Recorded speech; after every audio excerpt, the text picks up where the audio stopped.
Esta es la historia de una mujer que de repente, al adentrarse en el estudio de la espiritualidad, va despertando su mediunidad y nos cuenta cuál fue ese recorrido inicial en esa etapa de su vida, cuáles son los retos que afrontó, los miedos que superó y todo lo que se suscita alrededor de una vida que se ve tocada por este fenómeno. Las inseguridades, las deficiencias en la personalidad que son llamadas a sanar, la guía espiritual para conseguir esa sanación y la invitación para que cada ser humano se ocupe de sí mismo, de engrandecer sus virtudes innatas para empoderarse en el amor. Esta es una historia real de crecimiento espiritual. De Mayra Sánchez, su servidora. Acompáñenme a ver de qué trata el libro, El lirio en el pantano.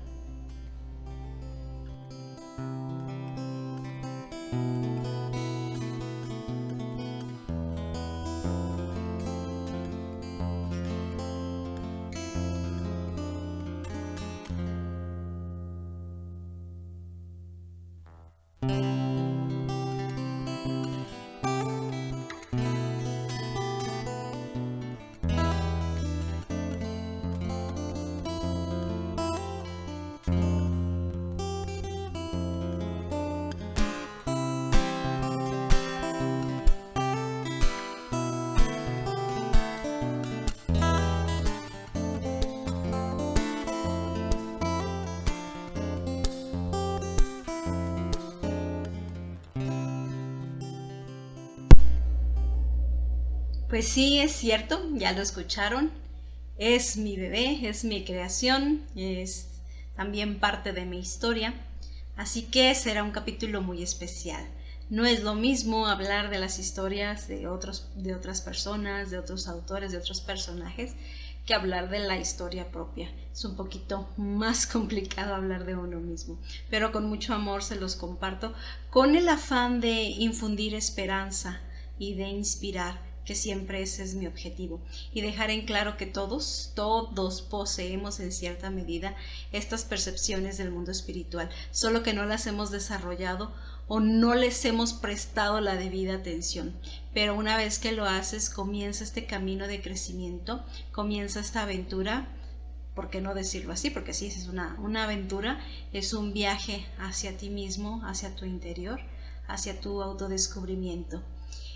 Y bueno, aquí lo tengo. Aquí está, El lirio en el pantano. Es un libro pequeño, pero creo que trae puntos muy interesantes que le pueden interesar a cualquier persona que está dentro de este camino, ¿no? Y comienzo este libro narrando episodios de mi vida donde se comienza a manifestar la mediunidad de una manera incipiente, que no me daba cuenta, que yo no soy para nada ese personaje empoderado que lo sabe todo, que está en control de todo lo que sucede a su alrededor. O sea, no, nada que ver. Con toda mi humanidad, con toda mi imperfección, reaccioné a cada uno de estos episodios que me sucedían con miedo, con humanidad, como cualquier ser humano lo hace, con ansiedad, con desconocimiento, y me fue muy difícil aceptar que lo que me estaba pasando era real. Tuve que vivir incontables experiencias, comprobaciones en la realidad, para siquiera pensar o llegar a imaginarme que lo que me estaba sucediendo era real y que me estaba sucediendo a mí. Porque sí creía yo en el fenómeno, sí sabía que esas cosas sucedían, pero no creía que me estuviera sucediendo a mí. Eso es algo muy importante, ¿no? Se juzga uno como de loco, de que estás alucinando, te da miedo compartir, te da miedo platicar con alguien más por ser igualmente juzgado, pero la vida te va dando la pauta para creer en ti, que es de lo que se trata. Es increíble ahora que lo veo a la distancia, todo lo que pasa en un inicio, pero sí llega uno a dudar hasta de sí mismo. Que como les digo, pues sí ves y lees sobre las experiencias de otros, pero que te suceda a ti es totalmente diferente. Y bueno, ahí en el libro les comento una serie de sucesos, de vivencias, de experiencias que fueron cambiando mi vida y la percepción que tenía de mí misma. Mensajes que recibía del mundo espiritual, a veces como avisos personales de los guías para mi transformación, para mi crecimiento, lecciones de vida, llamémosle así, y otros tantos eran avisos de cosas que iban a suceder o mensajes para familiares de personas ya fallecidas, para familiares vivos. Esa parte específica de los mensajes fue un descubrimiento muy interesante, muy increíble, ¿no? ¿Cómo comenzó todo? Bueno, el primer evento que yo recuerdo, o al menos el más relevante de los que recuerdo, fue el día que falleció mi abuelo. Cuando él estaba internado en el hospital, yo estaba haciendo mis quehaceres como siempre en el hogar y recibí la imagen en mi mente de él como dando su último suspiro, ¿no? Yo me recuerdo que estaba trapeando y sentí llegó así, lo vi suspirar y obviamente inmediatamente te dices, no es cierto, no pienses en eso, porque estás pensando en eso, no es cierto, o sea, hay nada que ver, él va a estar bien, todo va a estar bien. Y continué con mis quehaceres. A los minutos recibí la llamada, esa llamada que no queremos recibir. Y inmediatamente sabes, ¿no?, lo que te van a decir. Y sí, exactamente la cantidad de minutos que había pasado de ese suceso eran los minutos que había pasado de la muerte de mi abuelo. Me di cuenta que lo vi en tiempo real, que fue cierto, que la percepción fue real. Y me dio mucho miedo. Había estado toda la semana anterior, había estado haciendo una meditación de mantralizar el Om, que me habían dicho que era para despertar el tercer ojo. Y sí se hacen más agudas las percepciones. Y no creí que fuera a ser tan agudo, no creí que fuera a ser tan fuerte. Realmente es impactante porque el hecho de saber cosas que van a pasar, cosas que te afectan a ti o que afectan a tu familia, no es tan fácil de manejar. Yo veo muchas personas, he conocido muchas personas que quieren tener estos dones, que quieren activar estos dones, pero en realidad creo que no dimensionan la magnitud de lo que es tener estos dones activos siempre en tu vida, que la cantidad de información que vas a tener, tienes que tener una madurez muy grande para saber manejarla, para que no te afecten las emociones, para saber cuándo decir o no decir una cosa. Es un trabajo increíble, o sea, mis respetos para los grandes mediums que van desarrollando esto, ¿no? Al principio del libro les hablo precisamente de eso, de cómo las distintas clases de personas van despertando esta mediumnidad, que hay quienes nacen ya con ella y pues se van acostumbrando a ello en lo que van creciendo, se acostumbran a ver seres, a tener mensajes, a todo esto y lo van equilibrando con su vida. O hay quienes en el afán de buscar y hacen ejercicios y ejercicios lo logran despertar y pues lo tienen ahí. Pero para quienes los agarra así de sorpresa como a mí, es como una licuadora de emociones. No sabes qué hacer, no sabes si es cierto, no sabes para dónde. Yo me asusté tanto que la verdad pedí que no me volviera a suceder esto, al menos no despierta, no consciente, no esta clase de mensajes, porque yo no sabía qué hacer con ellos. Quedé realmente muy asustada. Ya después comencé a tener estos sueños vívidos, o lo que llaman astrales, o sea, las experiencias que vive el espíritu al desprenderse del cuerpo cuando dormimos, y que a todos nos pasa, aunque no siempre guardes memoria o recuerdo de ello, todos lo vivimos. Siempre yo tuve esa capacidad de recordar los sueños con lujo de detalles y creí que era lo normal, que así le pasaba a todo el mundo, hasta luego que platicando con las personas me di cuenta pues que no era así, que no todos lo recordaban, y bueno, dije, bueno, a mí sí me sucede, ¿no? Pero fui descubriendo esto cada vez, a tomarle más importancia ya a los recuerdos que tenía de estos sueños, y fui descubriendo que sí, que te dejan estos recuerdos los guías en la mente por algo, que estos sueños tienen una interpretación, tienen una razón de ser, que son mensajes de tus guías y del mundo espiritual. Y fue ahí donde comencé a poner pues más atención en estos mensajes, ¿no? Y descifrar un poquito el rumbo que me estaban señalando del crecimiento, porque no eran mensajes así que tú digas, ay, para la humanidad y cambiar y todo eso, no, la verdad, cosas súper sencillitas que son como para mí, para mi crecimiento personal, de haz esto, pon atención a esto, o hay que pulir esto en tu persona, que son cosas bien personales, porque a veces no dudo que sí haya personas que reciban estos mensajes grandiosos para la humanidad, pero es que la mayoría de las veces nuestra misión primera es nosotros mismos, es purifícate o púlete en esto o haz esto o lo otro, pero es para ti mismo. Y fue lo que me comenzó a suceder, ¿no? Que empecé a poner atención en lo que mis guías espirituales, las lecciones que me estaban queriendo dar en el astral, para que mi persona fuera creciendo.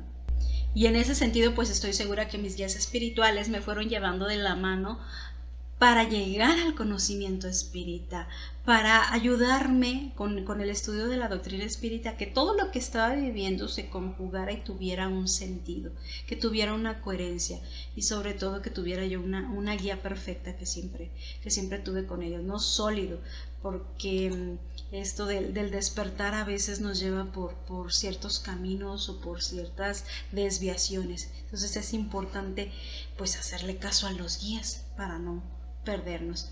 Básicamente para prepararme pues los libros, los 5 básicos de Allan Kardec, el libro de los espíritus, el libro de los mediums en especial, para ir entendiendo qué es lo que le pasa a un ser humano cuando está en presencia de estos fenómenos, cuando lo estás viviendo. En mi caso muchas veces llegaba primero la experiencia, primero me pasaba el fenómeno, el suceso, y luego ya averiguaba de qué se trataba, porque me agarró así de sorpresa. Habrá quienes se preparan mucho y cuando les pasa pues saben perfectamente lo que les está pasando, pero pues ese no era mi caso. Así, al estudiar estos libros también pude comprender la importancia de la sanación integral que como persona debes tener para ejercer esa mediunidad de manera santa, de manera santificante le llaman en el espiritismo, pero es una manera sana, equilibrada. Solamente santificante es una palabra que ellos utilizan, pero digamos usarla equilibrada y en el bien, sin lastimarte tú y sin lastimar a nadie más, y siempre acompañada por los buenos espíritus. Y para eso está esta guía que es el libro de los mediums que hizo Allan Kardec, para que sepas específicamente qué es lo que te está pasando, cómo interpretarlo y cómo manejarte en estas circunstancias. Y aquí en este libro, en el libro En el Pantano, les hablo de esa importancia de sanar, de la valentía que se requiere para tomar el camino de la sanación, porque involucra voltear a ver tus propias sombras, voltear a ver tus debilidades como persona, estudiarlas, comprenderlas, abrazarlas y sanarlas, porque de otra manera no hay posibilidad de ejercer una mediunidad equilibrada si el medium no está sano espiritualmente, energéticamente.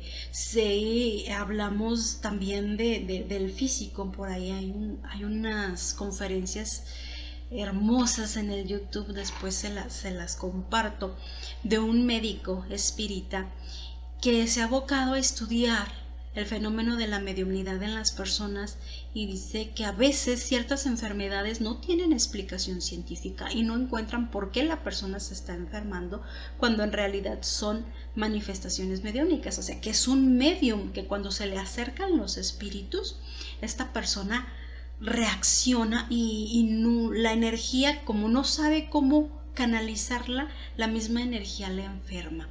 Cuando yo escuché a este señor, se llama Felipe, no recuerdo el nombre, Felipe Oliveira creo, después les comparto su video, me hizo sentido mi vida entera, porque yo desde niña me decían que era hipocondríaca, porque si me acercaba a una persona que tenía una enfermedad, un malestar, inmediatamente yo comenzaba a sentir eso. Y a veces de la nada comenzaba a sentir síntomas, enfermedades, cuestiones, y me decían pues que era hipocondríaca. Y yo me la creí, y yo creí que sí, que era una persona enfermiza, que pues nada más de escuchar hablar de algo ya lo sentía, pero no. empecé a encadenar este conocimiento, empezó a hacerme sentido, que a veces de la nada mi humor cambia y me empiezo a sentir mal, y la sudoración o la taquicardia, todos estos síntomas. Incluso Divaldo lo dice en una conferencia, dice: cuando se te acercan los espíritus, el contacto de periespíritu a ti, del periespíritu a periespíritu, ocasiona un shock eléctrico que se siente en el cuerpo, y que una vez que ya estás capacitado para comprender lo que te está pasando, sientes la energía y sabes lo que está pasando.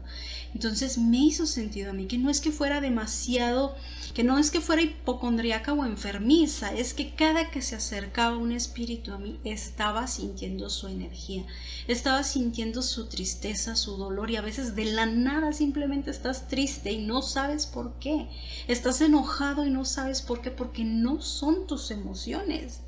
Estás cargando con la emoción del otro, y como no sabes cómo comunicarte, esa energía lo que hace es que te enferma.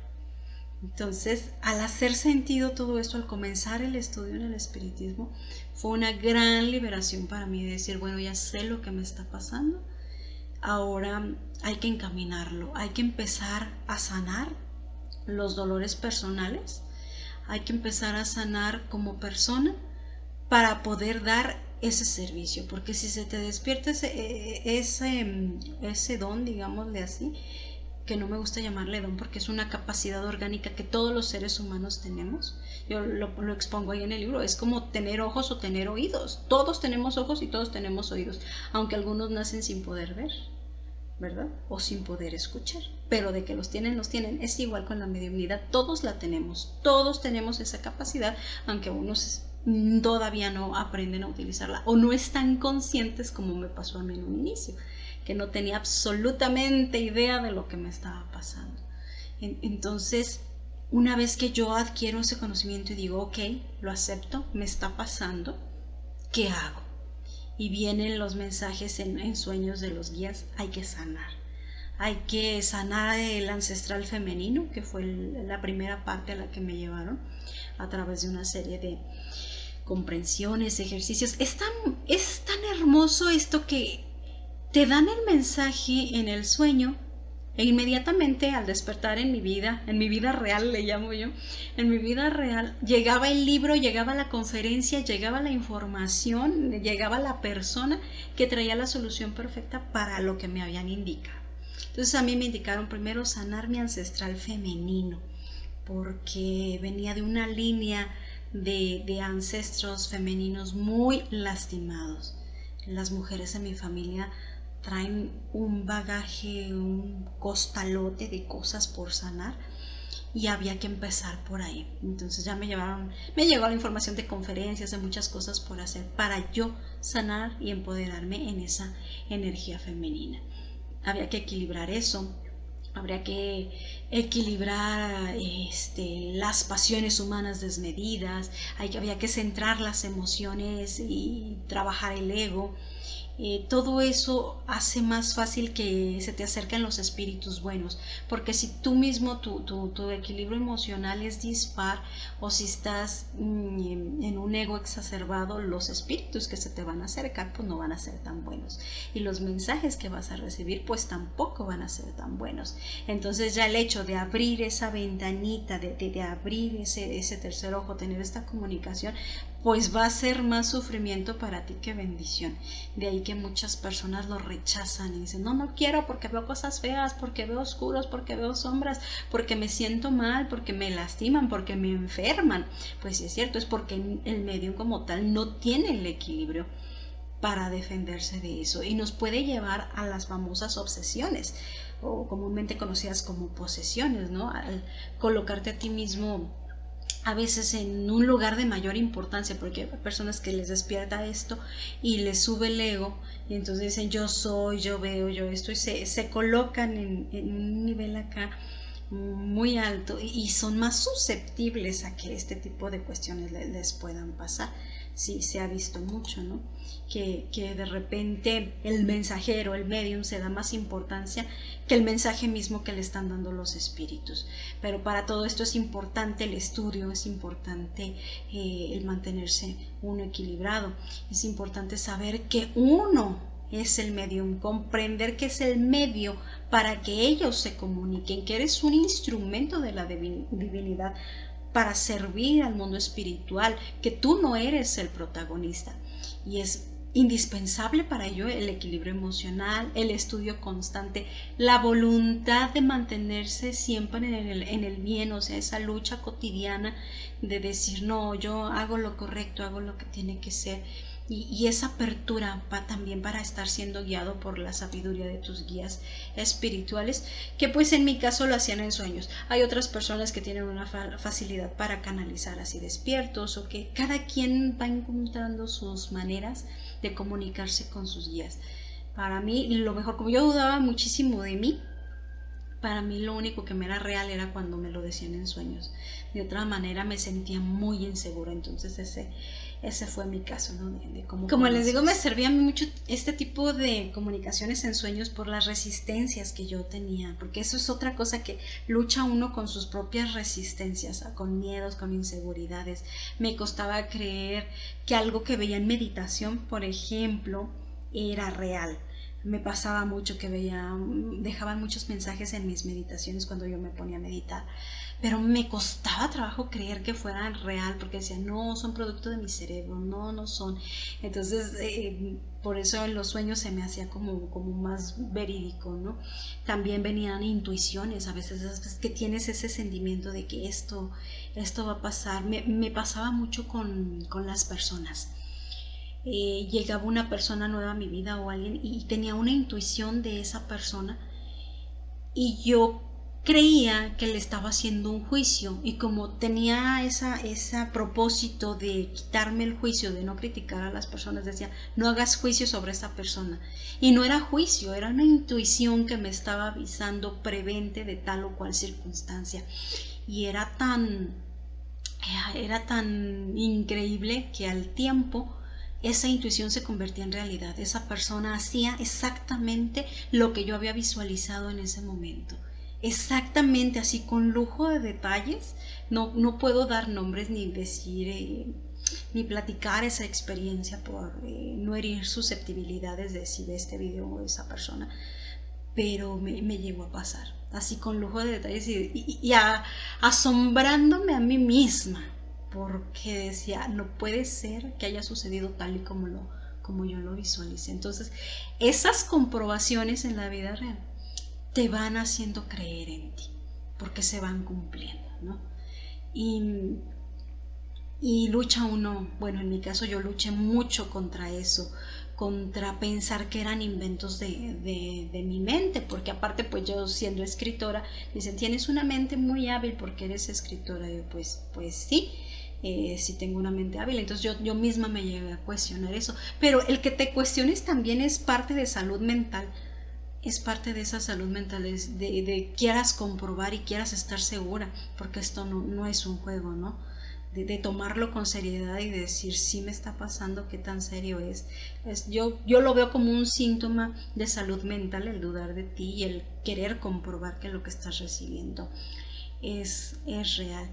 Y pues llegó el punto en el que ya no solo los sueños los consideraba reales, sino que iba avanzando un poquito más en creer en mí. También empezaba a ver esas intuiciones, esas cuestiones en meditación, y de esa manera, por la experiencia y la comprobación, pues fui creciendo paso a pasito. Fue un proceso de años, un proceso lento, pero nunca aburrido, porque siempre te pasa algo, siempre estás a la expectativa, descifrando qué es lo que te quieren decir. A veces hay personas que me cuentan sus sueños y me dicen, es que yo soñé esto y soñé el otro y soñé aquí, ¿qué crees que quiera decir? Y yo siempre les comento, desde mi perspectiva, es que tus guías te dan tus mensajes en un lenguaje de imágenes que solo tú puedes interpretar, porque te diseñan ese mensaje para tu mente, para tu conjunto de conocimiento que tienes tú, para que tiene un significado. Por ejemplo, si alguien sueña, no sé, serpientes, yo le tengo miedo a las serpientes, entonces para mí significa algo muy malo, y la sensación que me da es terrible. Pero si esa persona ama las serpientes, estudia las serpientes, pues entonces va a significar otra cosa para él, ¿no? Cada quien tiene la clave para descifrar los mensajes que le dan. La mayoría de las veces son en imágenes, una serie de imágenes que te dejan, en mi caso, ¿no? Que te dejan un mensaje que tú descifras, y además te queda una sensación de, dependiendo de qué sea el mensaje, de amor, de cuidado, de no sé cómo explicarlo, pero cada persona tiene la clave para descifrar lo que le están diciendo. Y eso pues te va fortaleciendo, ¿no? El ir comprobando que las cosas suceden y al ir aprendiendo a descifrar todo esto, pues te va dando confianza en ti mismo. Vas aprendiendo a discernir los mensajes y a discernir qué es lo que tienes que ir haciendo, ¿no? Es un camino de estudio maravilloso, porque vas descubriéndote a ti mismo, descubres muchísimas cosas en el proceso que te van dando un panorama totalmente diferente de ti, de tu historia, de lo que eres como espíritu, de lo que eres como individuo, como hijo del Padre, del proceso como alma que has vivido para llegar aquí, cuando te dejan ver, por ejemplo, algo de vidas pasadas. También eso es una cuestión que mucha gente dice, es que yo quiero saber qué fui en mi vida pasada, y están con esa insistencia en querer saber qué fueron en la vida pasada. Y siempre les digo que para mí, cuando te revelan algo de una vida pasada, es porque necesitas saberlo, no es por curiosidad. Jamás por curiosidad te van a dar una información, te la dan porque necesitas saberlo para sanar cierta circunstancia en ti. Cuando tu guía espiritual considera que estás suficientemente maduro para comprender, aceptar, superar y sanar esa circunstancia, entonces te dejan saber. De ahí en más, no esperes que por curiosidad te digan qué fuiste, qué. Y es mejor que ni explores, que ni andes de investigador nada más por curiosidad. No es recomendable. Eso es parte de la disciplina de ponerte en las manos de un guía y de decir, tú sabrás cuándo y en qué momento me das la apertura de lo siguiente que yo tenga que ver. Tiene que ser uno disciplinado y obediente, porque estás en buenas manos. Ellos son los que saben qué es lo que te conviene más a ti, porque a veces uno no sabe ni qué te conviene, no sabes ni en qué estás. Hay quienes dicen que sí, que se manejan muy bien y todo, y yo, pues mis respetos, dije, yo en lo personal, yo no sabes ni qué es lo que te está pasando, y ellos, ponerte en manos de ellos y decir, bueno, ustedes díganme para dónde y para allá les damos, ¿no? Y bueno, continuaron las manifestaciones en mi vida, como ya les dije, principalmente en sueños, y recuerdo la primera vez que pude comprobar que esos mensajes eran reales. Fue cuando soñé a la mamá de una amiga mía, que le vamos a llamar Lisa. Obviamente le cambió el nombre para conservar su anonimato, ¿no? Ella era una compañera mía de la primaria y teníamos fácil 20 años sin vernos, o sea, muchísimo tiempo sin vernos. Me la reencuentro, así un reencuentro en la vida, bonito. Nos saludamos y todo, y me cuenta que su mamá falleció, que falleció 8 años atrás de cuando nos reencontramos. Y yo, pues qué pena, que falleció de cáncer, etcétera, etcétera. Y a los pocos días yo sueño a su mamá. Y pues se me hizo extraño, ¿no? Pero pues nada fuera de lo normal. Así que yo le comenté a mi amiga, ay, ¿qué crees? Pues sí, muy divertida. Ay, soñé a tu mamá, fíjate. Y le platiqué el sueño. Le dije, estábamos en una fiesta de tu cumpleaños, era tu cumpleaños, y había pastel, y había globos, y había serpentinas y bonita decoración. Y le dije, pero tú estabas llorando. Y tu mamá muy contenta te decía, hija, celebra, hija, disfruta, hija, es tu cumpleaños. Y le digo, tú estabas llorando. Que tanto estabas llorando que agarraste una bicicleta y te fuiste, y salimos a verte y cruzaste un puente y te fuiste y no regresaste, y nos quedamos ahí con la fiesta. Y yo, como una anécdota curiosa, que pues sinceramente no le veía nada más, eso me pasaba, y es lo que les comentaba, que los símbolos están del mensaje son para la persona que es el mensaje. A veces uno no lo comprende. Yo aprendí eso con el tiempo, que no importa que yo no comprenda el mensaje o que no sea importante para mí, yo se lo paso a la persona con el mayor lujo de detalles para que esa persona lo pueda descifrar.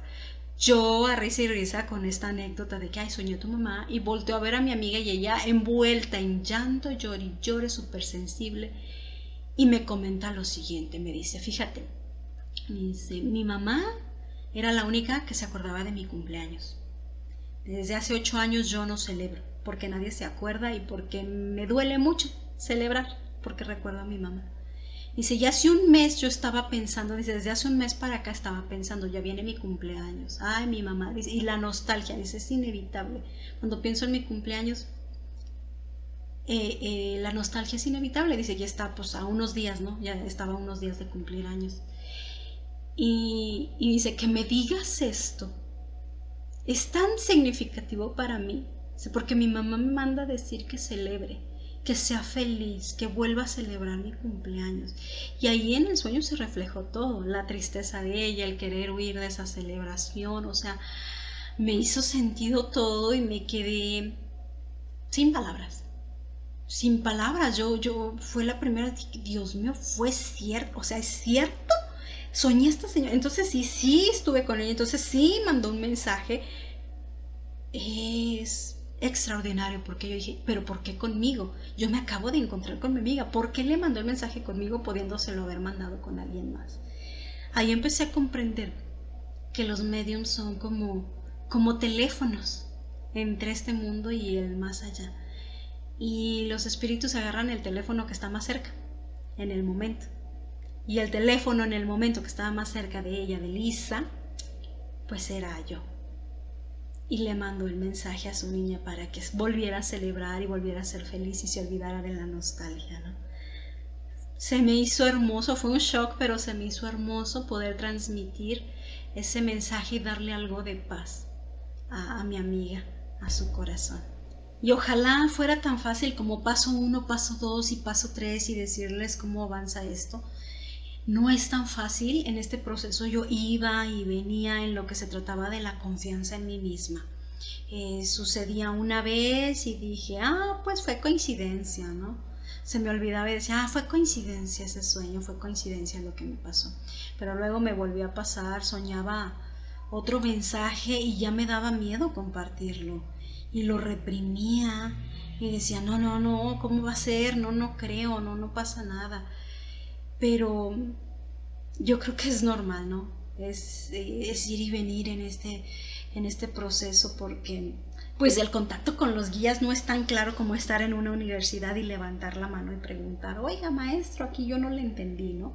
Siempre en mi caso pues era así a través de los sueños y me ocasionaba muchas dudas acerca de mí, pero hasta cierto punto yo creo que les digo que es normal. Sin embargo, pues cuando siguen llegando esas confirmaciones de los sueños hasta el punto en el que pues ya no puedes dudar, es la evidencia, es real. Y en mi caso, pues yo, como les comento, yo fui formada como científica en la universidad, entonces también era un gran shock para mi mente de repente el estar en este mundo, en el contacto con este mundo invisible, y no podía creerlo. Entonces mi cerebro se debatía entre una y otra cosa. Hubo una ocasión en la que falleció uno de mis tíos, el hermano menor de mi papá, y yo lo soñé como a los 2 días de que él falleció, y lo soñé y me dijo, diles que cuiden mucho del jardín, cuiden del jardín en mi nombre, fue lo que dijo, que cuiden del jardín en mi nombre, que cuiden del jardín por mí. Bueno, pues se me hizo otra curiosidad así de, pues bueno, y le dije a mi papá, ¿qué crees? Soñé a tu hermano y que falleció mi tío, y dijo que cuiden el jardín por él, ¿tú crees? Y mi papá, es que es una persona muy buena, pero así muy despistado, me dijo, ha de ser porque nos dieron de recuerditos, en el funeral nos dieron una estampita con una bolsita que trae semillas, porque él quiso regalar semillas en su funeral para que plantaran flores, para que cuando vieran las flores se acordaran de él. Yo me voy de espaldas, así como el condorito, pues casi me voy de espaldas. Y yo, ¿qué? Dice, sí, y me lo enseña. Me lo enseña. De hecho, aquí tengo una foto de este tío porque él era músico. Aquí está, miren. Es mi tío Jesús, mi tío Chuy. Él quiso regalar semillas, que en su funeral regalaran semillas para que la gente sembrara flores. Yo no tenía idea de que eso había pasado. Pero cuando mi papá me lo dijo, pues sí fue así una cosa impactante. Por eso decía él que cuidaran del jardín por él. Y cada que me pasaban estas cosas era de nuevo, me quedaba sin palabras. Y bueno, así, un sinfín de mensajes, de experiencias, de confirmaciones. Una de estas confirmaciones mayores fue cuando, estudiando el espiritismo, viendo una conferencia en YouTube sobre cómo son las sesiones mediúmnicas, cómo se llevan a cabo, los integrantes que deben de estar, los elementos, las reglas a seguir, el protocolo establecido por Allan Kardec para hacer estas sesiones mediúmnicas profesionalmente, porque no es la idea que tienen las personas de un grupo de curiosos que se agarran de las manos con las luces apagadas y velas para invocar espíritus nada más por curiosidad. No es así, hay una forma, hay una técnica para hacerlo profesionalmente, siempre con el cuidado de no hacerlo por curiosidad, sino de hacer un servicio entre ambos mundos, de comunicación entre ambos mundos y de solucionar problemas y ayudar a almas que están necesitadas de luz. Y para esto hay todo un protocolo que estableció Allan Kardec de cómo se tiene que hacer. Es una forma muy específica que yo no tenía idea. Como les digo, primero vivía la experiencia y luego lo comprobaba con la información que era real. Cuando yo vi esta conferencia dije, ah, caray, creo que yo estuve en una. Creo que estuve en una sesión mediúmnica, porque también me di cuenta que estas se llevan a cabo con personas en el astral. Y sí, dije, sí, definitivamente yo estuve en una. Ese sueño que tuve, que viví tal y tal cosa, fue una sesión mediúnica. Y comencé a atar cabos de lo que ocurrió en aquella reunión, de los mensajes que ahí recibí, que también fueron auténticos, que también pude comprobar algunos que fueron auténticos, y entonces me vi envuelta en algo más grande de lo que yo pensaba. Dejaban de ser curiosidades, eventos al azar, cosas pequeñitas que te sucedían para ver que estabas en algo más grande. Y me tocó descifrar parte por parte de este sueño, de esta vivencia, para comprender esa realidad que estaba viviendo. Los libros espíritas que he leído, los que ustedes me han acompañado a estudiar, lo saben, principalmente los de Manuel Filomeno de Miranda, que cuentan lo que sucede en las casas espíritas cuando ya cerraron, cuando ya las puertas para el mundo de los vivos está cerrado, que van los misioneros espirituales a tratar asuntos con la gente desencarnada, con los espíritus, y que llevan a gente que está viva, la llevan en el estado del astral, la desprenden de cuando está durmiendo, los llevan y trabajan y hacen sesiones mediúmicas con ella.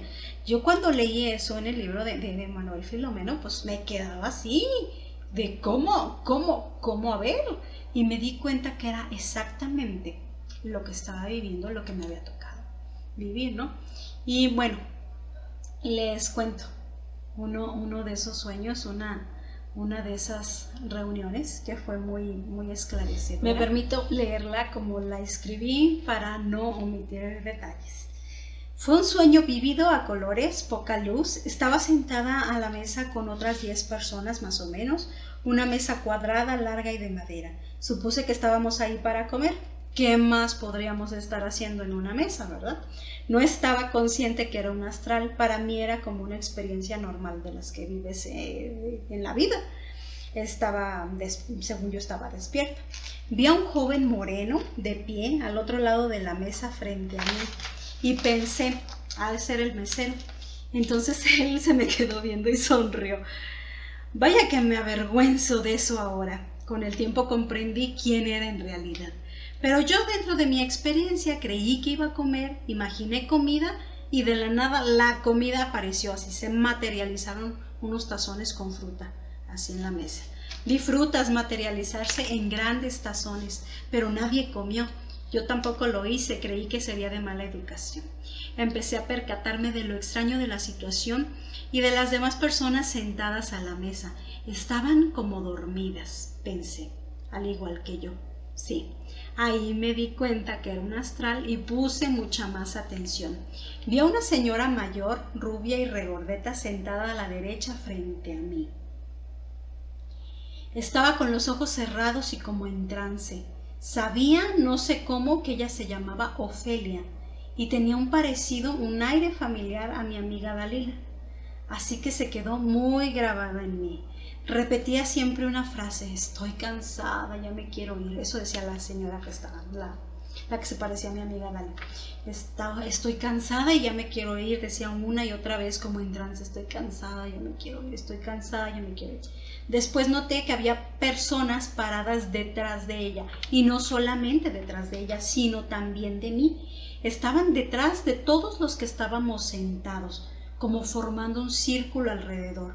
No pude observar más cuando todo comenzó. Alguien que no podía ver se acercó a susurrarme al oído, pero en vez de escuchar palabras, imágenes se formaban en mi mente. Esa noche recibí 4 imágenes o películas cortas que representaban mensajes que tenía que transmitir. No logré llevar todos los mensajes a sus destinatarios, pues algunos ya no formaban parte de mi vida y no sabía ni dónde encontrarles, pero sí le conté a mi amiga Dalila lo que soñé. Yo había olvidado que uno de sus nombres era precisamente Ofelia, como yo sabía que se llamaba esa señora que había ahí, y que era en honor a su madre, que ya había trascendido, que estaba en el mundo espiritual y que tenía facultades de medium. Aún más para mi sorpresa, me confirmó lo que su madre repetía en sus últimos días de vida mientras estaba enferma en el hospital. Su madre decía: estoy cansada, llévenme a mi casa, ya me quiero ir. O sea, lo que repetía la señora ya. Su madre era esa señora que vi.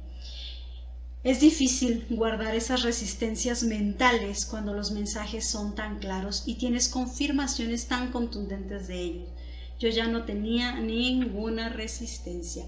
Daba por cierto todo lo que mis guías tenían a bien comunicarme en sueños. Cuando vi esa conferencia que les digo y recordé este sueño, estaban todos los elementos que se requerían para una sesión mediúmnica. Y las personas sentadas a la mesa eran los involucrados en los asuntos que se iban a llevar esa noche. Los que estaban detrás es el círculo de energía que siempre tiene que haber, siempre, y son los mismos guías espirituales que se acercan a ti. En el momento cuando te van a dar el mensaje, ponen su mano sobre tu cabeza y empiezan a fluir las imágenes hacia ti. Todos los elementos. El que yo confundí, Dios mío, qué pena, que yo confundí con el mesero, no era el mesero, era el director de la sesión mediúmnica, porque se requiere un medium. El medium era la mamá de Dali, que estaba ahí. Y para que el medium se concentre en lo que tiene que hacer, tiene que haber alguien más que dirija, que era el único que estaba parado.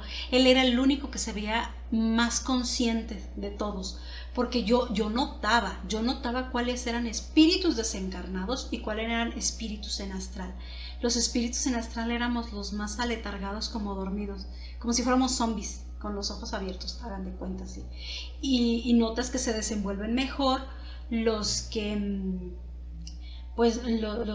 espíritus desencarnados. Y él, el director, yo creo que estaba en astral, está en astral, pero estaba muy consciente. Y le dio risa cuando leyó mi mente de que yo pensé que íbamos a cenar y cuando materialicé la comida. ¡Qué vergüenza!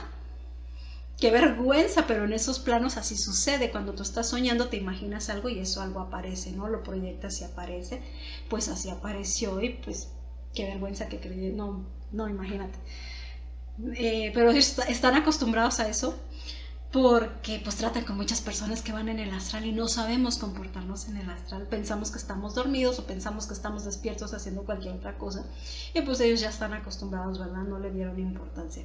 Pero esa fue una de mis experiencias en una sesión mediúmnica en astral. Otra de esas sesiones mediúmicas muy importante para mí fue cuando me permitieron encontrarme con alguien que había sido mi madre en el pasado, que se llama Juana. Ahí sí me di cuenta desde que entré a ese lugar que estaba en el astral. Observé, ya tenía conocimiento y ya observé todos los elementos que estaban, ¿no? Yo estaba al centro en una mesita, sentada, estaba una mesita, yo estaba sentada ahí, y alrededor había un círculo de personas que estaban como en actitud de meditación. Y en eso llegó una medium que yo conozco, con la cual yo asistía mucho en Tepoztlán. Llegó ella y se me quedó viendo y a la gente y preguntó: ¿quién es María Bernabé?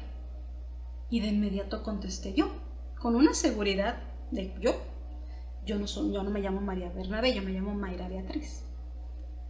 Y ella vuelve a preguntar: ¿tú eres María Bernabé? Sí, yo soy María Bernabé. O sea, lo volví a reafirmar y yo misma me preguntaba: ¿por qué dices eso? Me dijo: bueno, me toca el tercer ojo aquí. Y de inmediato sentí una apertura gigantesca y ya no era esa persona que yo conocía, ya no era esa medium que yo conocía, ya era otra persona.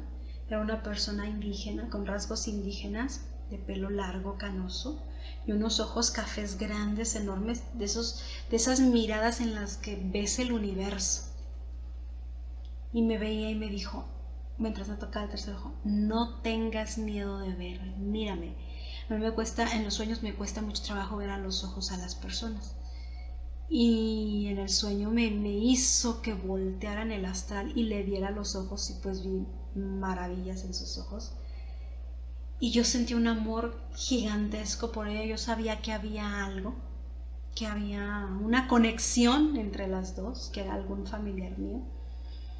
Y fue una experiencia maravillosa. De repente, pum, salí de ahí y ya estaba la gente a mi alrededor y yo les decía: ¿ustedes a quién vieron? ¿A la medium normal, a la que visitamos en Tepoztlán? Y dije: ¿o vieron a otra persona? Y dice: no, la vimos a ella. Dice: lo que pasa es que te abrió el tercer ojo y tú estabas viendo el tercer ojo. Y así pasa en las sesiones mediúmnicas en astral. Convocan a un medium que se le llama que asimila a un espíritu, y entonces tú ya ves al espíritu que está asimilando, no al medium. Es un poco complejo, pero es hermoso. Y pude tener ese encuentro. Pude después ir a Tepoztlán a visitar a esta medium y a platicar con ella, y efectivamente me confirma que la persona que yo vi es Juana, y que fue mi madre en otra vida, que acababa de manifestarse conmigo para mostrarme que está conmigo, que no estoy sola, por todos los conflictos que yo expreso aquí en este libro que he tenido yo con la figura materna, con mi historia personal, que lo dejo ahí para el libro. Eso no lo quiero comentar aquí, pero acá está en el libro. Y se presentó conmigo Juana para hacerme sentir ese cariño maternal y decir: no estás sola, yo estoy contigo, yo te estoy apoyando. Y ella es una de mis guías, ella es una de las guías que está conmigo, y fue sinceramente maravilloso el despertar. Despiertas con una energía, con una sensación, con un amor, te sientes lleno, te sientes pleno cuando tienes esas experiencias. La experiencia con Juana fue maravillosa. Solo recuerdo otra experiencia así también increíble, que fue hace como 2 meses.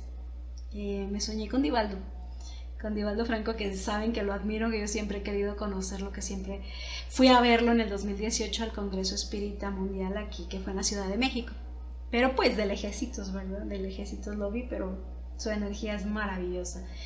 Y lo soñé que llegó a mi casa a descansar, porque como él siempre anda de gira dando conferencias y todo, y él también estaba cansado, llegó y se sentó. Y alguien le decía, Divaldo, pues si estás cansado, no vayas a la conferencia, ¿qué tienes que ir? Háblales y diles que estás cansado, que no puedes ir. Entonces Divaldo y yo al mismo tiempo volteamos y dijimos, ¡no! Y yo le dije, no, él es espírita, él tiene palabra, él tiene que cumplir, porque los espíritas cumplimos, así esté cansado, así esté muriendo, él tiene que ir. Y nada se me queda viendo y me dice, sí, tengo que ir. Y entonces yo lo miré, y sentía un amor tan grande, y le dije, Divaldo, yo tengo que contarte cómo fue que supe de ti. Y le empecé a contar cómo en la realidad yo conocí de él. Le platiqué todo y le dije, definitivamente cuando terminó esa conferencia en la que yo te vi por primera vez y tú recitaste ese poema de gracias, de gratitud de Amelia Rodríguez, yo era un mar de lágrimas. Entonces Divaldo me ve, se levanta y comienza a recitar el poema de Amelia Rodríguez de gratitud al Padre.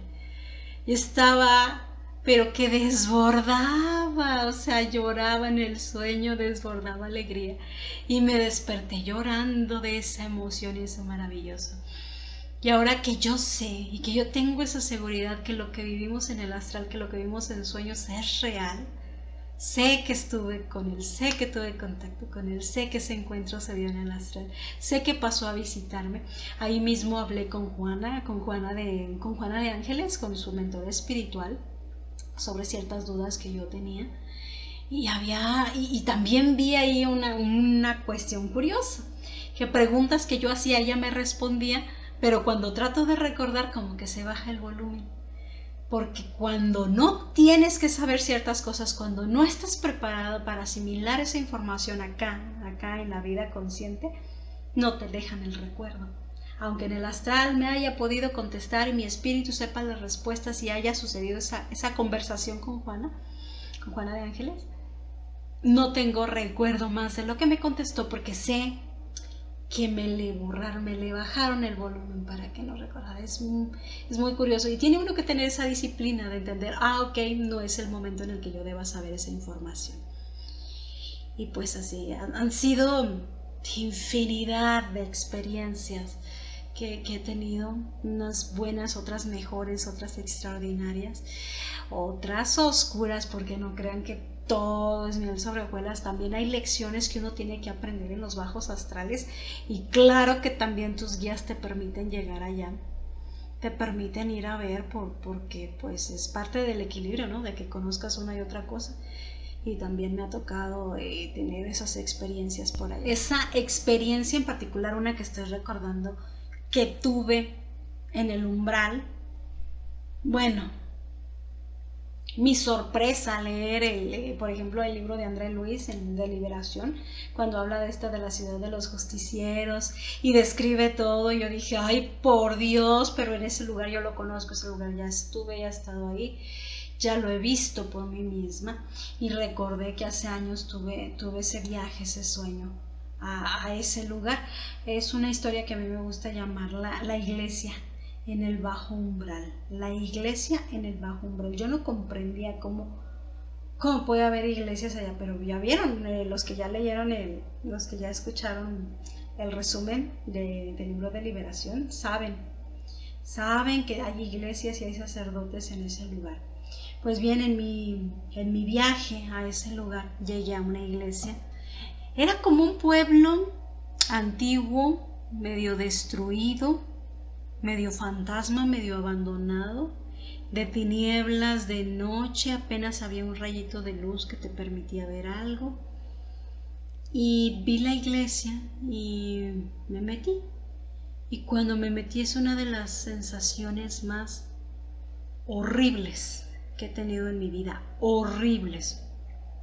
Digamos que las bancas de la iglesia estaban dispuestas como en pequeños círculos, como si fueran grupos de personas a ambos lados, y yo caminaba por el centro del pasillo. Se escuchaba los pasos cuando yo iba caminando y escuchaba unas pezuñitas.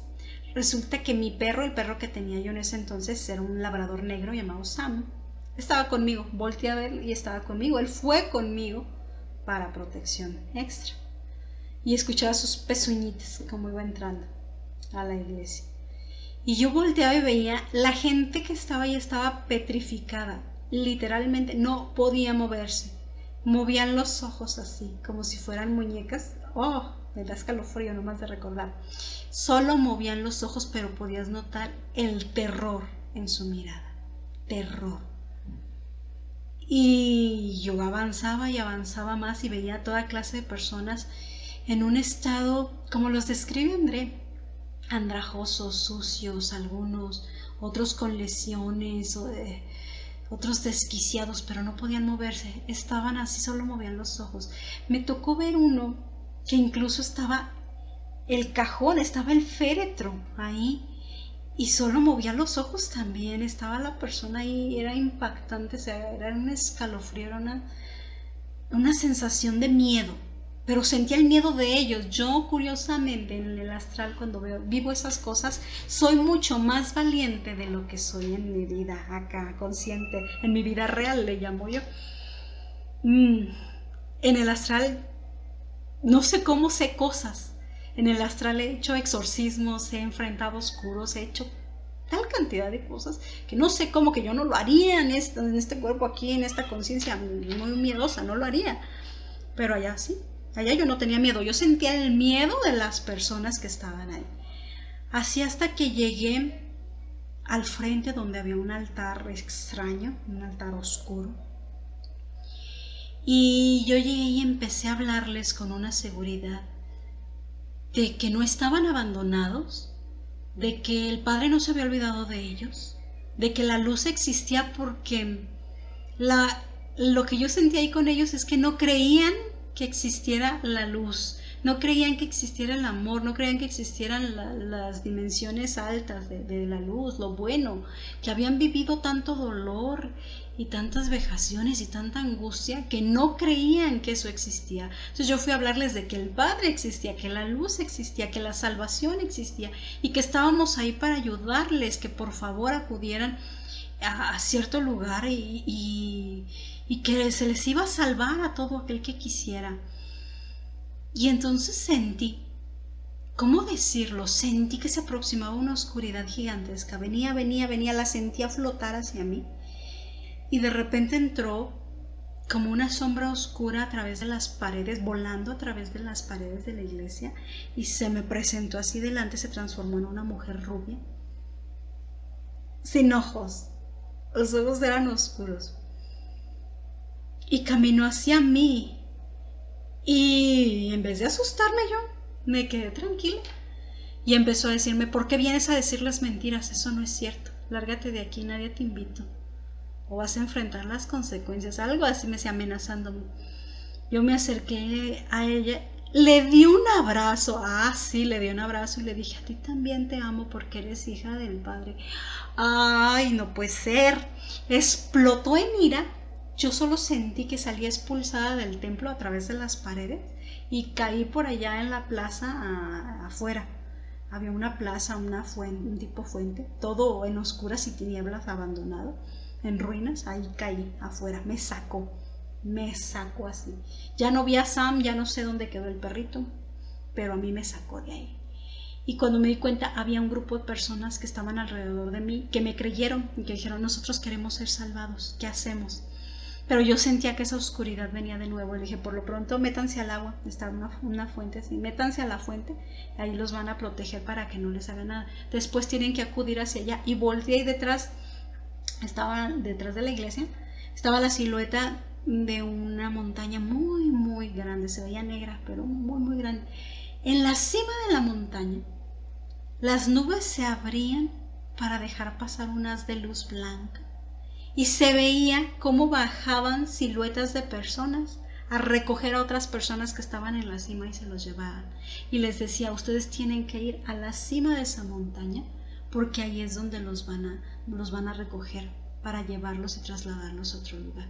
Me dijeron, ok, pero ahorita tú te tienes que ir porque estás en peligro porque ya vienen por ti. Entonces me metieron en una casa, una casucha así que estaba desvencijada todo. Abrieron como una puerta hacia un túnel subterráneo y por ahí me dijeron, por ahí vete y ya vas a salir y te vas. Pues ya me metí por ahí, salí a las afueras del pueblo y recuerdo que iba volando volando. Los que han soñado que vuelan saben la sensación, iba volando, pero yo volaba a ras del suelo, según eso, para que no me vieran los que me iban persiguiendo. Y volaba y veía, y en lo que yo avanzaba, como que mi cuerpo proyectaba luz, y iba viendo, porque era una oscuridad de que ya no se veía nada. Mi cuerpo proyectaba luz y veía el suelo, veía como tipo terracería por donde yo iba volando. Hasta que llegué a otra ciudad que estaba tipo como los que hay aquí en México, de Infonavit, de esas abandonadas que ya están bien feas. Hagan de cuenta, todo abandonado, había juegos para niños pero abandonados. Y había unas rosas negras, eso me impactó porque las agarraba y se desbarataban así. Y yo sentía que ya venía esta oscuridad por mí y dije, ¿por qué huyo? No debo huir, la única manera de salir de aquí es proyectar mi luz, porque sabe cómo uno en el astral, bueno, tiene más sabiduría que aquí. Entonces me hinqué, me envolví en luz y inmediatamente salí de ese lugar. Fue una experiencia tan vívida que puedo sentir los olores, que puedo sentir la temperatura, que puedo sentir los recuerdos, los mínimos detalles de cada cosa. Los tengo grabados en mi mente. Y cuando André describió ese lugar, simple y sencillamente fue extraordinario decir, yo he estado ahí. Y pues sí confieso que yo lloré de emoción al leer estos libros, al leer a André y descubrir que estaba muy ligado a mis experiencias, a mis vivencias, y me daban más fuerza para creer en mí misma y crecer más, ¿no? Crecer en esa confianza y darle algún sentido a lo que me estaba pasando, que en realidad era mediunidad y que no me estaba volviendo loca, solo que estaba empezando a ver un poquito más allá.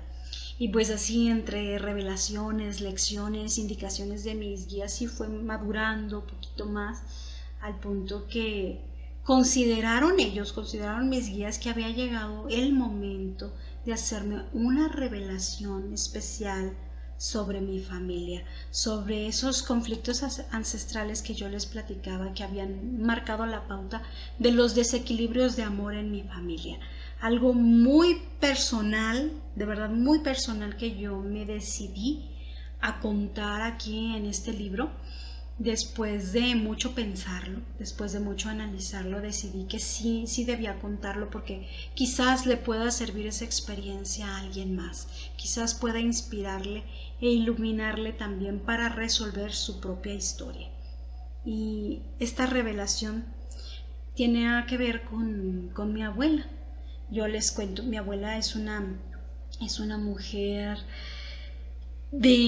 criada pues en rancho, criada en el campo, que era una excelente narradora.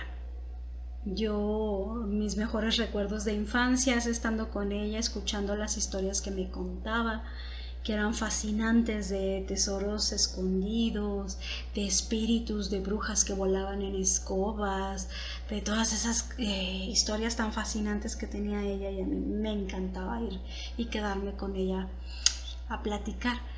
Pero yo me empecé a dar cuenta con los años que la forma en la que me trataba a mí o a mi hermana no era la forma en la que trataba a los demás, ni a sus demás nietos, ni a sus demás hijos, que su amor era exclusivo de ciertas personas y ella elegía a quién darles ese amor, y que con otras personas se comportaba de una manera totalmente diferente.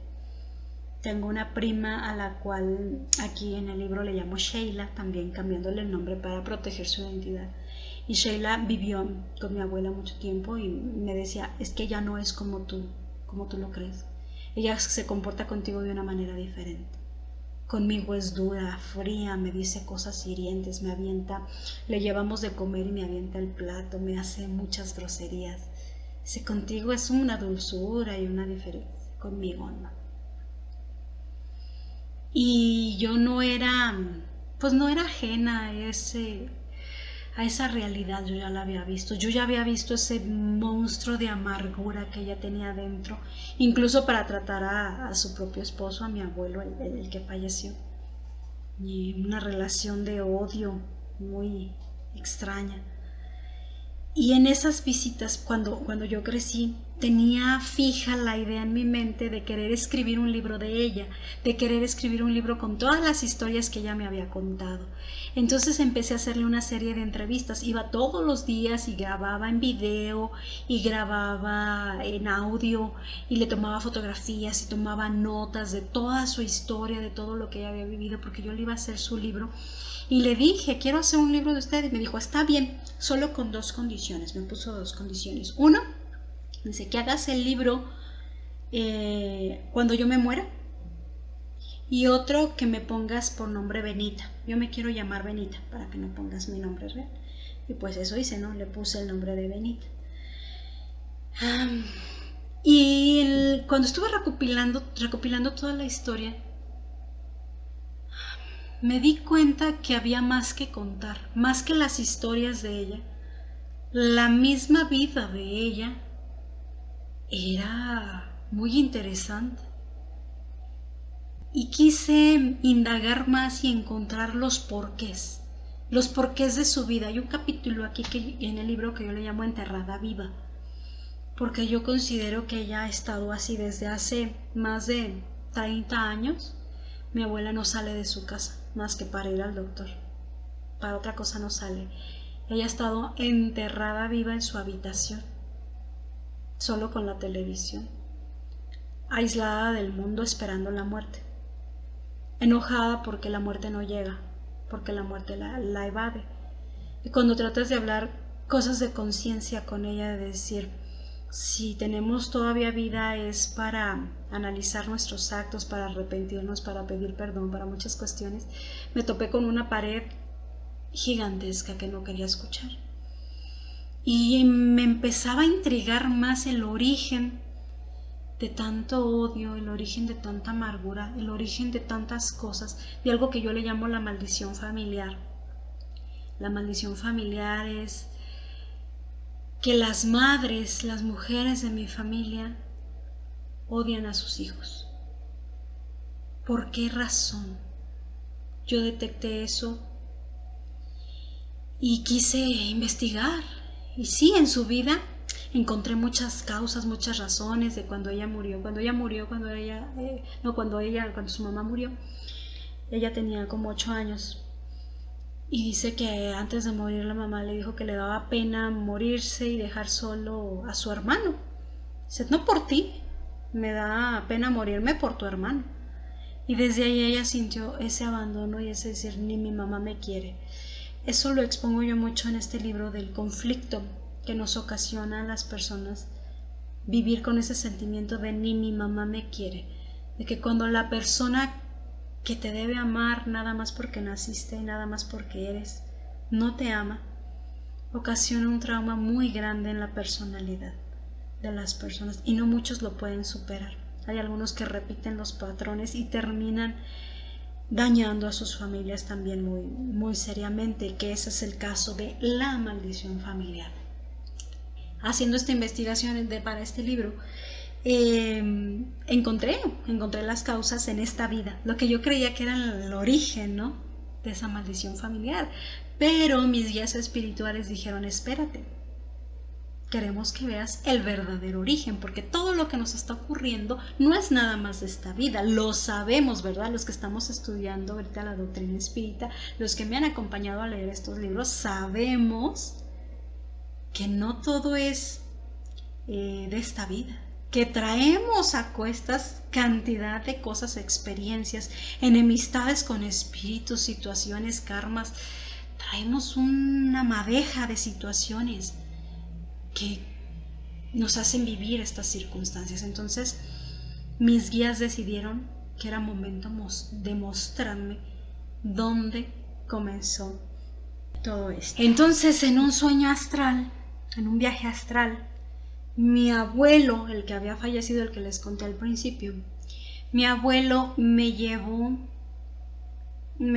a ver una vida en el pasado de mi abuela, una vida en China, donde ella había sido vendida a un hombre rico.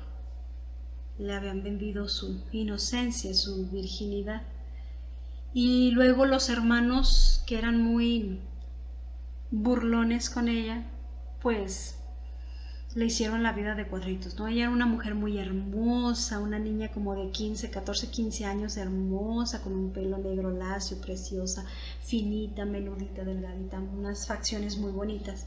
Y las hermanas le tenían envidia, los hermanos y todo. Entonces cuando le pasa eso, le hacen burla, le dicen cosas feas. Recuerdo que una de las hermanas le dice, ya eres la misma basura que nosotros. Si ya vas a poder, y la mamá le decía, ya vas a poder ganar dinero para tu familia. Eso te estorbaba, la inocencia te estorbaba, y ahora vas a poder ganar dinero y ayudar a tu familia. Ser tratada como un objeto, y ella buscaba la protección de su papá, y el papá siempre aminorado, siempre achicado, y no podía responder.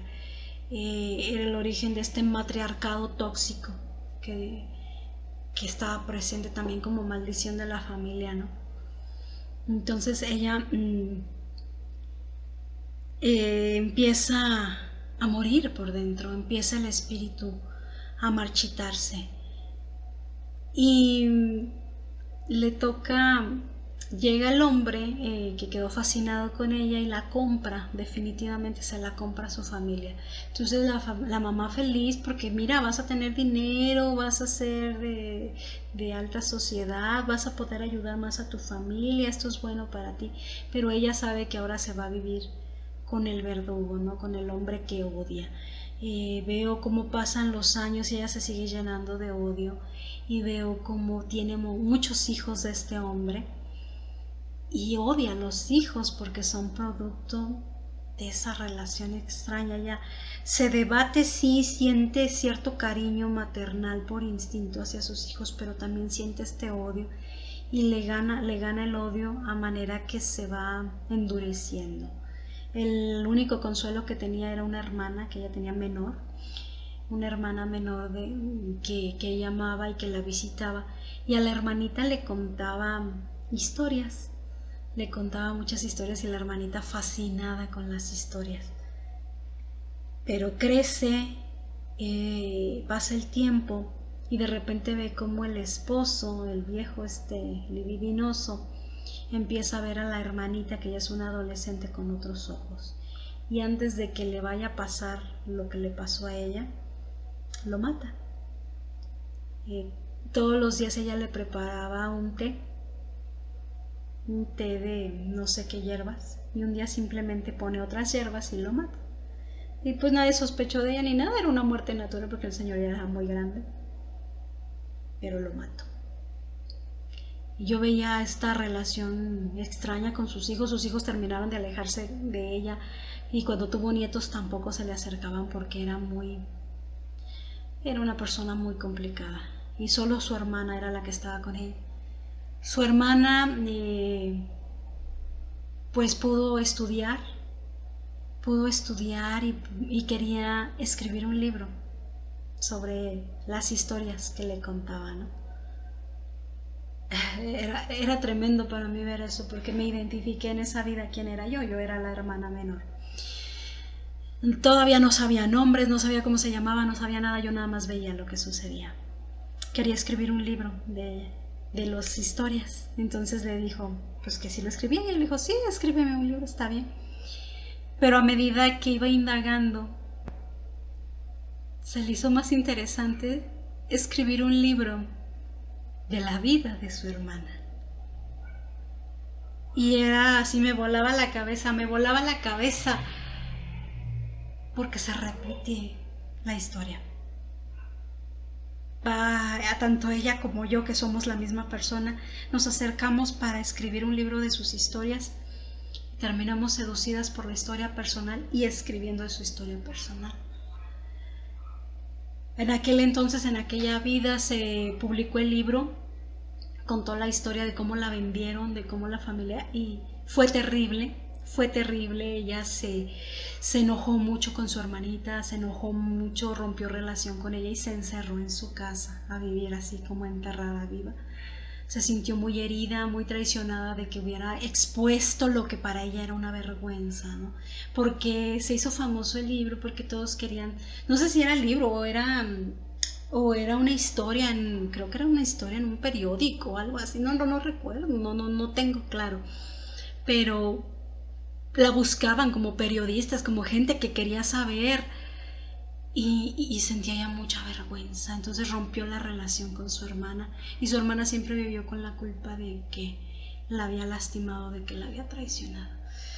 Cuando yo veía todo eso, con lujo de detalles lo cuento en el libro, con muchos detalles, muchísimos detalles, colores, sabores, aromas que pude percibir en ese momento, me sacan de ahí y viajamos a la casa donde ella vive ahorita, mi abuela Benita, en el presente.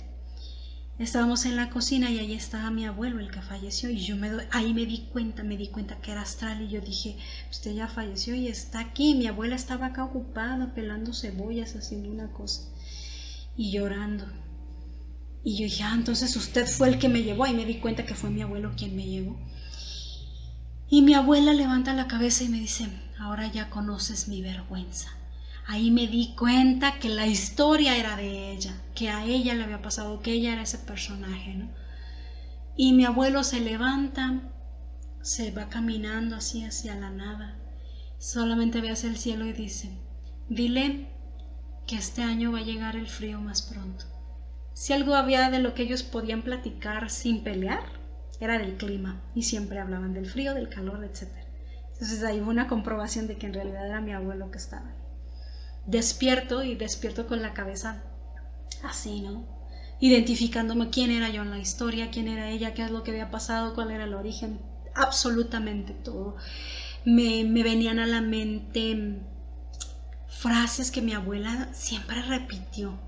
Me contaba, por ejemplo, cómo en la revolución, cuando a ella le tocó vivir, no de la revolución, le tocó vivir la revolución cristera en los Altos de Jalisco. Decía que llegaban los hombres y que abusaban de las mujeres, de las muchachas. Entonces los rancheros siempre escondían a sus hijas y todo para que no les pasara nada. Y mi abuela decía, ay, yo no me preocupo, mi cara me defiende. Mi abuela es así como tipo indígena, morenita, pero ella siempre tuvo recelo contra esa fisionomía. De hecho se casó con mi abuelo, que era güero de ojos de color, pero siempre se sentía como menos que él. Y ella decía eso siempre, mi cara me defiende, mi cara me defiende. Entonces empecé a atar cabos de muchas cosas, de cómo un espíritu que en aquella vida fue una mujer hermosa, se protegía a tal grado de querer ser una mujer agresiva y sentirse fea y sentirse todo como protección, ¿no? O sea, me dejó un sinfín de reflexiones respecto a todo, a una maldición familiar, de odiar a los hijos, de odiar a los hombres, de tener el matriarcado tóxico. Increíble, o sea, ¿qué les puedo decir? Cuando ya empecé a hacer investigación un poco más para escribir este libro, tuve que hacer mucha meditación para recibir confirmación e informaciones adicionales y poderles hablar. Yo en el libro les platico ya los nombres de ella. Lo que en el libro no se sabe es cómo yo llegué a ver los nombres de ella, ¿no? Decidí, porque fue una decisión mía personal, ponerle un nombre al personaje de ella en la vida en China. Le puse Bai Bahu. Bai Bahu significa lirio blanco. Y le puse así porque en una de mis meditaciones mis guías me pusieron la imagen de un lirio en un pantano floreciendo. Y con eso yo entendí todo. Cuando yo preguntaba por qué mi familia me pone en esa imagen, y lo comprendí de inmediato, porque sabían cómo decirme las cosas para que yo lo comprendiera. Esa imagen, esa metáfora la utiliza mucho Divaldo en alguna de sus conferencias y habla de eso, de florecer como un lirio en el pantano. De que a veces nuestras circunstancias o la familia de origen donde venimos es como un pantano, ¿no? Hay personas que están así en ese pantano, estancadas en su crecimiento espiritual, estancadas en sus experiencias y de alguna manera viviendo la misma podredumbre emocional todo el tiempo, vida tras vida, repitiendo vida tras vida los mismos errores y los mismos errores. ¿Qué tienes que hacer para yo terminar de sanar todo el legado familiar? Aunque yo venga de ese pantano, aunque estemos todos en ese pantano, estamos llamados a florecer, a ser el lirio en el pantano. De ahí el nombre, ¿no? de esta historia, el lirio en el pantano. Entonces decidí ponerle el lirio blanco al personaje de ella en China. Y yo dije, pero yo tenía la duda, porque yo aquí soy nieta en esta vida, yo tenía la duda si yo era su nieta en aquella historia, pero no me cuadraba. Entonces también en meditación yo dije, pues qué nombre le pongo, ¿no? Para efectos de la narración, que me sea mucho más fácil contar. Y hay un nombre que a mí me ha llamado mucho la atención, y de un espíritu que se comunica con los espíritas y que trae, con los mediums espíritas y trae. Se llama Mei Mei, una mujer. Mei Mei, y como muchos de mis amigos que viven en Estados Unidos me llaman, en vez de Mai me dicen Mei. Me sonó bonito, dije, Mei Mei. No, me voy a poner Mei Mei en esa historia. Eso fue una decisión así arbitraria que dije, me voy a poner Mei Mei. Pero dije, bueno, déjame investigar qué significa Mei Mei, ¿no? Investigo y resulta que es un nombre chino. Mei Mei es un nombre chino. Dije, bueno, ahí va con la historia, ¿no? ¿Qué significa hermana menor? Así son las coincidencias, así son las confirmaciones. Yo tenía la duda que era su nieta. Hasta entonces yo consideraba que era su nieto también en aquella vida. Cuando yo escojo el nombre, veo que es chino y me dicen, y el significado del nombre Mei Mei es hermana menor. No hay duda, ¿no? Entonces ahí ya estructuré mejor la historia para los que tengan oportunidad de leer el libro o escucharlo, porque ya lo subí en audio también, aquí está en este canal, se los puse por capítulos.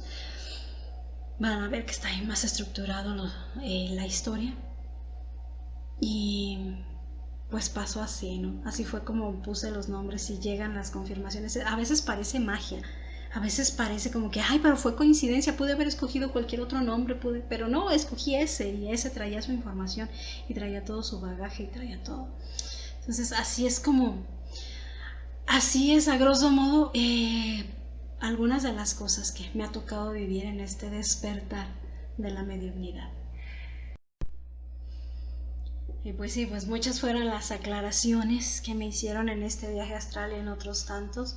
Y lo que uno ve en esta vida es apenas la superficie. Hay otras historias entrelazadas a través del tiempo que, vistas de cerca, pues nos dan luz sobre lo que estamos viviendo.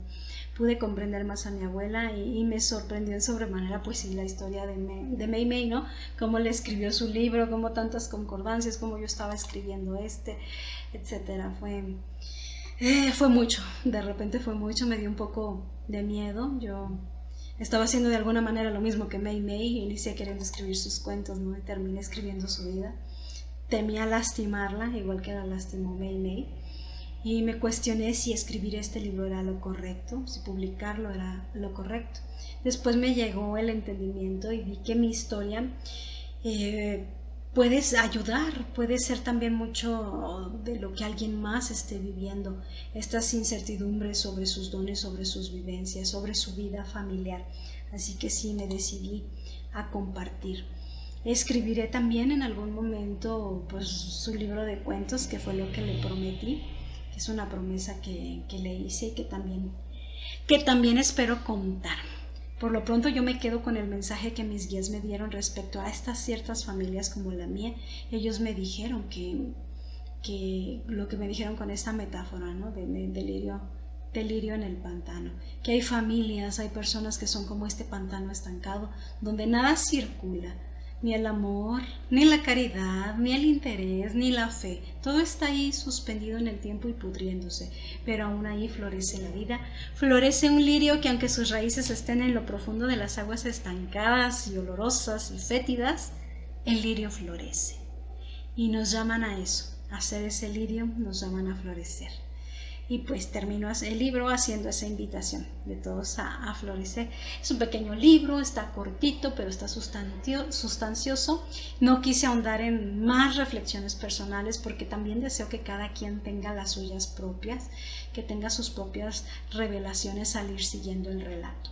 Mi deseo, como siempre, pues es inspirarles al trabajo personal y no tenerle miedo al proceso de sanación, al proceso de autodescubrimiento y al proceso también del empoderamiento en la mediunidad, y quién sabe que puedan descubrir de sí mismos en el camino. Yo agradezco como siempre a todos ustedes por su compañía.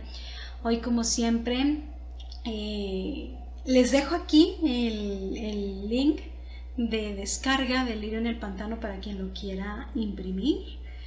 Y también lo puse en Amazon por si alguien lo quiere comprar, está muy barato. Comprándolo pues me ayudarían a seguir comprando libros, porque pues sí compro los libros para poder leérselos a ustedes. Algunos otros están pues libres en el internet, pero si no puede pues igual yo se los regalo. Yo siempre les regalo, ahí está para descargar y ahí está para que lo escuchen en audiolibro.